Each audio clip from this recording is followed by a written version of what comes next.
You are watching Restoration Gospel TV. Here we bring to you sound biblical and inspirational teachings, talk shows, dramas, music, and lots more. Restoration Gospel TV. Bringing hope to the world. Restoration Gospel TV. Touching lives.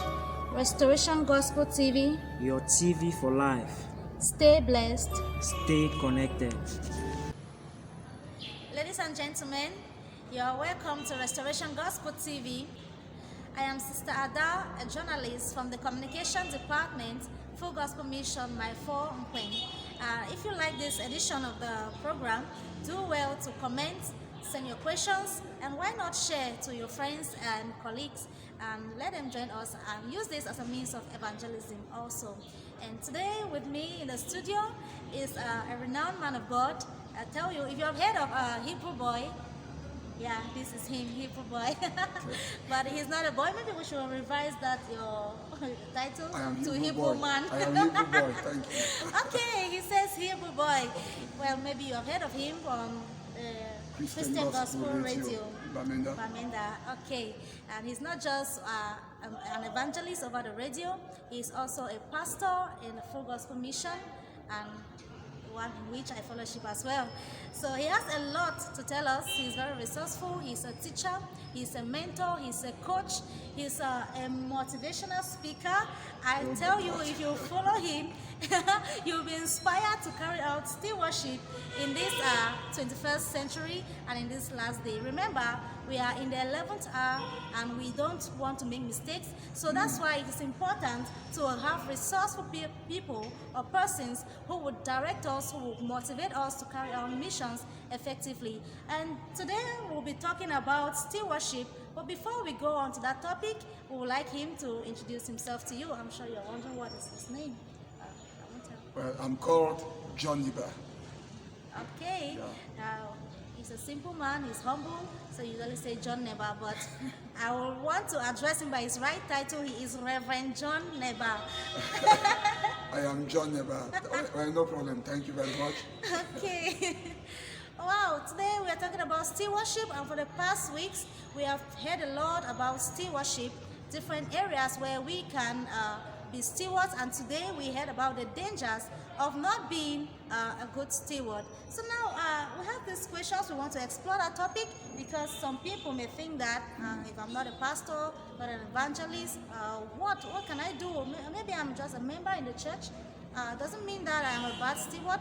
Man of God, can you tell us some other platforms where some Christians can carry out, can be a good steward and not necessarily be on the platform as preachers? Well, thank you very much for this opportunity and for this platform. And viewers, you're welcome to Restoration Gospel TV. When we talk about stewardship, it doesn't only end in the 4 walls of the church, because by virtue of the fact that you are a creature of God, you are a steward. When God created man in the Garden of Eden, God placed man in the Garden of Eden, not in the church. Okay. In the Garden of Eden. I told you. And God said, man should take care of the garden. Man should teach. So, the very first mandate God gave to man was stewardship. Okay. Yeah, man should be steward of all creation. Genesis 1:26 says, let us make man in our own image. So he should have dominion. He should have authority over all the birds, over all the creeping things in the sea, in the air, and whatsoever. Okay. And in verse 28, the Bible says, and God blessed man and said, be fruitful and multiply, subdue the earth, replenish. Then chapter 2, verse 15, God created man, placed man in the Garden of Eden to take care. So you see, stewardship is not only in spiritual things, in every domain of life. In fact, you are a steward, first of all, of your life. Oh. So, and everything that is connected to your life already tells you that you are a steward. Even of your business, God expects you to be a good steward of your business. Okay. Yes, even if you're not working under somebody, you are having your workshop, you are a steward to God of that workshop, because we don't own anything. Okay. We don't own anything. Stewardship tells us that we are not the owners of what we have, of what we do, of where we are. God has placed us there. That's when Mordecai could tell Esther, who knows why God brought you into the kingdom for such a time, at a time like this. So he was calling Esther to stewardship, knowing that God has placed you there for a purpose. Okay. Joseph, when he went to the throne, when his brothers came down to look for food, and after all what happened, Joseph told the brethren, you sold me, you maltreated me, you intended it for evil, but God meant it for good. God sent me here to preserve a posterity. So he was not there prophesying, he was not there preaching, he was not there singing, he was an administrator. That's right. He was like a prime minister in the entire empire of Egypt, but he knew that God sent him there, for an assignment. So he was a steward of that office. So you're a steward wherever you are. You are a nurse working in that clinic, working in that hospital. You are not there for money. Oh, sorry to say so. You are not there for money. I know you are telling yourself, oh, I'm working money for myself, for my children, whatever. That's not the primary reason why God sent you into that clinic, into that hospital. You are not there to look for money. You are there as a steward. God has given you the skills, the knowledge, the technical know-how in that profession, so that you can serve humanity, you can serve God's purpose, and you can serve Him. And that's what stewardship is all about. Wow. Stewardship tells us that we are servants to our generation, we are servants to our nation, you are a servant to your family, you are a servant to the church, you are a servant to the government, you are a servant to the nation. Above all, you are a servant to God with all what God has blessed you with. Wow, that's amazing. So it doesn't need to be on the platform as a preacher. Of course. To be a good steward. And he said something important, that everything that God has given you is not your own, but Of course. it is God who has given you for a purpose. Man of God, can you expand more about that? Let me come back to that, and I want to emphasize. I know you have about 10-50 million in your bank account. I know you run a business of about maybe 60 million, $1 million and whatsoever. And you are claiming and you are declaring every now and then, my business, my money, my this, my that. Sorry, sir, sorry, madam, it is not your money. You are not the owner of that money. God is the owner of that money. Even coming back to your nation, you say you have $1 with you, you have €1 with you, or you have 10,000 francs CFA. If you take that banknote and you tear, the government will look for you, because you are possessing that money, but you are not the owner of that money. There's a difference between possessorship and ownership. So you possess the money, but you don't own the money. And as a child of God, you don't own anything on planet Earth. In fact, minus being a child of God, no human being owns anything. God is the true owner of everything. The Bible says we brought nothing into this world, and we of course take nothing out of it.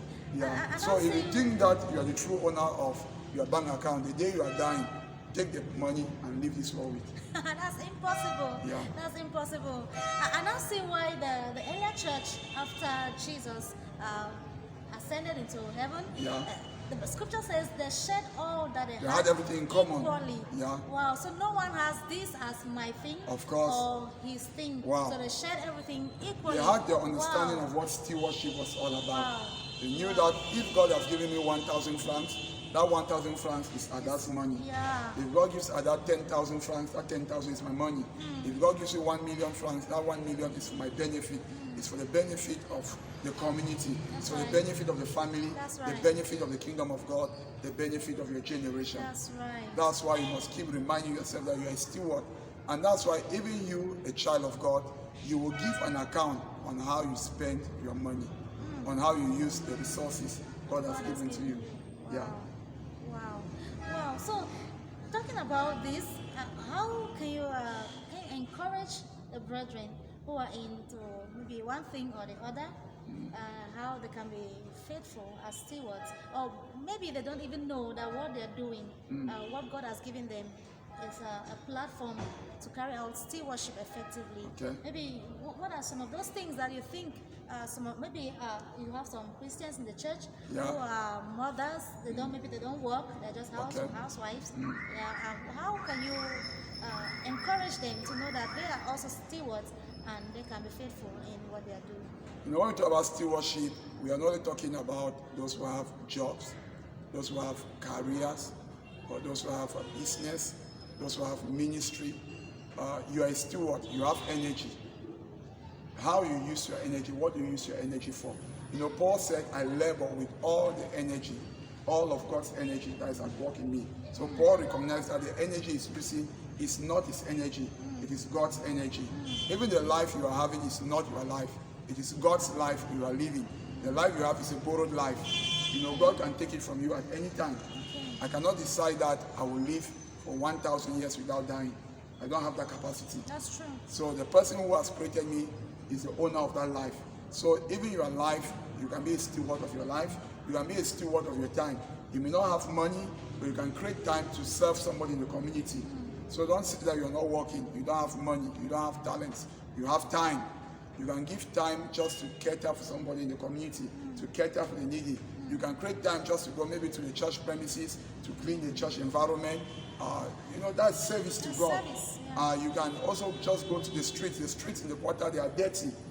You can just volunteer, you know, to clean the streets of your city. That is still service to God. That's still worship. You hear that? Yeah, of course, that's still worship. I know maybe in my immediate context here in Cameroon, Bamenda, some will say, oh, how can I just go pick up the broom and sweep in the street, clean the gutter? I am not Isaka. Oh, yeah, I'm not Isakam. I'm not a council worker and all of that. They are paying people for that. It's not about paying. It's about service. It's about service. So you don't say you don't have anything to offer. You can offer something. You know, you can just go to a neighbor's house, just show concern to that neighbor who is sick, to that neighbor who is bereaved, to that neighbor who lost the husband, who lost the wife, who lost the child. You can just go there, spend some time with them just to encourage. You have words in your mouth. You are a steward also of your words. Your words, yeah. So if you don't have money, God has given you words. God has given you time. God has given you energy. So we are without excuse. Everybody is a steward at any time of your life. Wow. Yeah. So, but when it comes to your resources, your time, your talents, your giftings, your potentials, and all of that, how can you become a good steward of those things? Number one is to recognize the fact that you are a steward. You are a servant with all what God has given to you. And may I also say, we have some people that God has blessed in the church, God has blessed in the community. They are very high up there, but they are bad stewards. Because they thought that God has placed them where they are for themselves. That's right. You know, if God has promoted you, that promotion is not for yourself. That promotion is for kingdom expansion. It's for kingdom exploits. It's for kingdom benefit. So how are you using your promotion? How are you using your office? How are you using your talents? How are you using your skills? How are you using your energy, you know, to be of a benefit to your world? You know, God told Abraham, I will bless you and make you a blessing. Yeah. And I always say that until when you start becoming a blessing, that is when you are blessed. You are not blessed enough until others start partaking, start benefiting from that blessing. Amen. So if you think that you are blessed because of what you have, you are not yet blessed. You are truly blessed when others can tap, can queue, can enter into that blessing, and they also benefit from that blessing. Then you are truly a blessed man. You know, scripture says that it is more blessed to give than to receive. You got it now. You got the revelation now. You know, you can connect the scripture I'm now to connecting, what God told Abraham Yeah. now. So it's more blessed to give than to receive. So you are blessed when you are rendering service. When you are rendering service. You know, we have a culture where we have this, oh, God bless me, somebody should bless me, somebody should connect to my life, somebody should sow a seed to my life or whatever. No, the person who is sowing seed to your life is more blessed than you. You know, if I remove $10,000 I give to you, you may think that you are blessed than me. But in the kingdom principle, I am blessed than you. Yeah. You know, I'm blessed than you. But in the worldly mindset, you think that you are blessed. You know, so in God's principle, the person who renders service, the person who is a channel, the person who coordinates the resources to others, who bring the resources to others, the person is more blessed than the person who is just receiving. I always tell people that, you know, when you are a pipe, even when the tap is not flowing, if you break the pipe beneath the surface, you know, you will see water in that pipe. Even when the pipe is not flowing, even when the tap is not flowing, but there's always water in the pipe because the pipe is a channel. So when you are a channel, you will always have something for the recipients. Wow. Wow. And just to add to this, there's this illustration that was made one time. Okay. And someone said that if he has to give you something, for example, I want to give you this money, and I'm giving you like this, and your hand is beneath my own. So it means that if you have to always receive, you are always in a lesser position. You don't grow. Wow. You remain under. You stay under. You stay down. You stay below. And that's strong. But when you are giving, you are above and keep climbing. So if you want to climb the ladder of life, be at the giving end. Give your talents, give your time, give your energy, give your ideas, give your technical know-how, give your expertise, give your experiences. Oh, Mama, I see you are at 80, you are at 70, you are saying, oh, I am old, I cannot do anything for God. Mama, you have a well of experience that you can release to the younger generation. So everybody has something.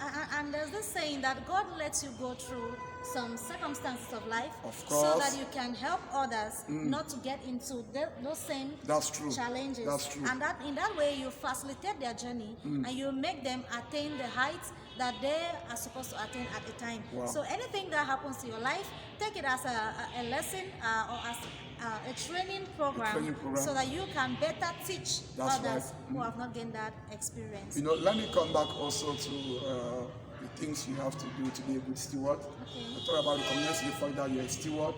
Number 2, identify God's purpose for your life. That's right. Identify God's purpose for blessing you.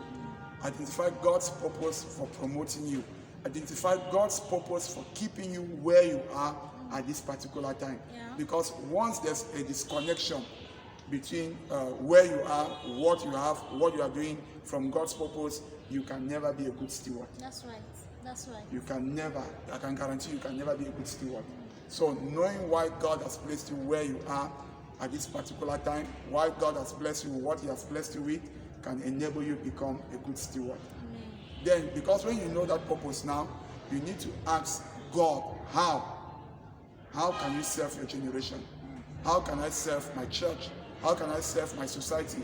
How can I serve my nation? Oh, thank God you were elected the mayor of your city. You were appointed the governor of your region. You were elected the president of your nation. You were appointed a minister. You were appointed a delegate, a pastor, a group leader, an administrator, a director of that company. Thank God for all of that. But you need to get back to the person who permitted it to happen and ask, why did you bring me here? And how do you want me to use this office to serve my generation? I think those questions are very, very important. You know, as answering the question, who can I serve? And what do I have to serve the people that are around me? When you start answering some of these questions or asking and answering some of these questions, it will enable you to become a good steward. Wow. Yeah. Wow. I remember this question that God asked Moses, what do you have in your hands? Oh, when very you important. think that you don't have anything to bless people, oh my God, or you don't have any power to stand before people. And God is asking that question to Moses, and it can still be a question to you. That's right. What do you have in your hands? What do you have? Can you do? That is what is important. Man of God, do you have something to say? You know, Paul, when he had his conversion, I think it's very important for us as children of God. The very first thing, you know, after conversion should have been, God, what do you want me to do? Paul asked 2 important questions in his life. God, who are you? Number 2, what do you want me to do? It's very important.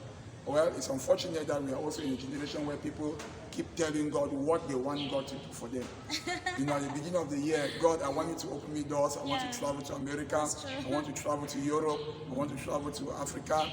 Oh God, I want you to bless me. I want you to prosper my business. I want you to open doors for me. Well, good prayer point, but there are better prayer points. God, what do you want me to do for you in 2021? What do you want me to do for you by 2015, by 2030, by 2050? God, what do you want me to do with my life? Now, God, you just blessed me 100,000 francs, $100,000 into my account. What do you want me to do? What do you want me to do with it? Now you have promoted me. Thank you for promoting me. But Lord, what do you want me to do with this promotion? Lord, you made me to be married to this husband. What do you want me to do with this marriage? Yeah. You made me a husband to this wife. What do you want me to do with this marriage? You made me a father of these children. What do you want me to do with these children? That is stewardship. That's stewardship. Let me come back to a question you Yeah, asked sometime. Oh my God. Maybe you had forgotten. But that has always been like a motivation to me. Okay. Yeah. Well, I think that was last year when I first had an encounter with you. Okay. You did ask in one marriage seminar, a wedding. Yeah. Rather, you asked, so you have been praying to be the husband to this man, a wife. Yeah, to this husband. Yeah. A husband to this wife. A husband to this wife, yeah. A wife to this Husband. husband. That's So, right. and now that you have attained that, then what? What next? That's important. What next? Because it's very important as well for those who are not married. Yeah. Because you see a lot of young people, they live all their lives, all their dream, and just want to get married. Yeah. My sister, you are foolish. You are stupid. You are making a mistake.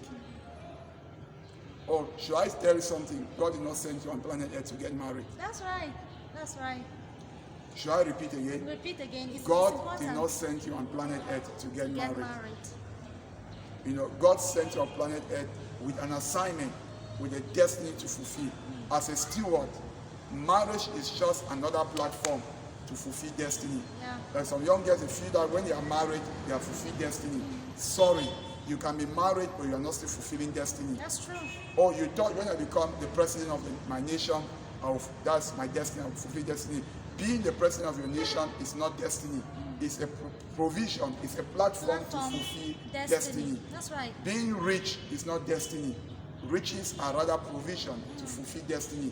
Destiny is tied but to the purpose why God has given you the riches. Yeah. The destiny now in a marriage is why has God brought you as a wife, as a husband, To that man. to that man or to that woman. That's actually the question that will help you to actually fulfill destiny. Yeah. It's not just sit and celebrating, oh, I'm now married, and what, so what? The next is that, oh, I want to have children. After having the children, what So next? what? So what? After raising them up And to you be become adults and they doctors, are married, become this. then what? What next? So you think that God sent you on earth just to come and have children? I wonder.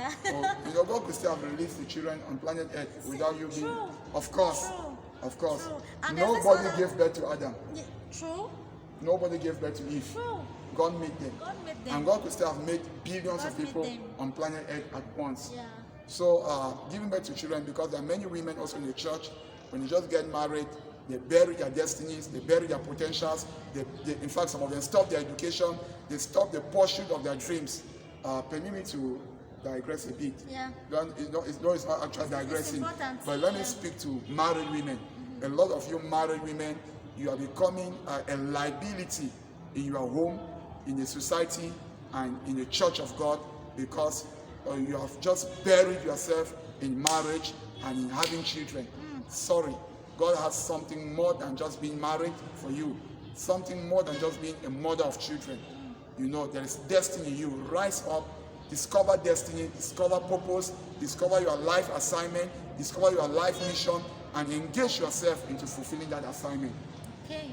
That's Yeah. important. Yeah. That's important. There is no reward for you for just being a married woman, No. No. but there's a reward on how you use marriage to fulfill destiny. That's right. Thank you very much, Pastor.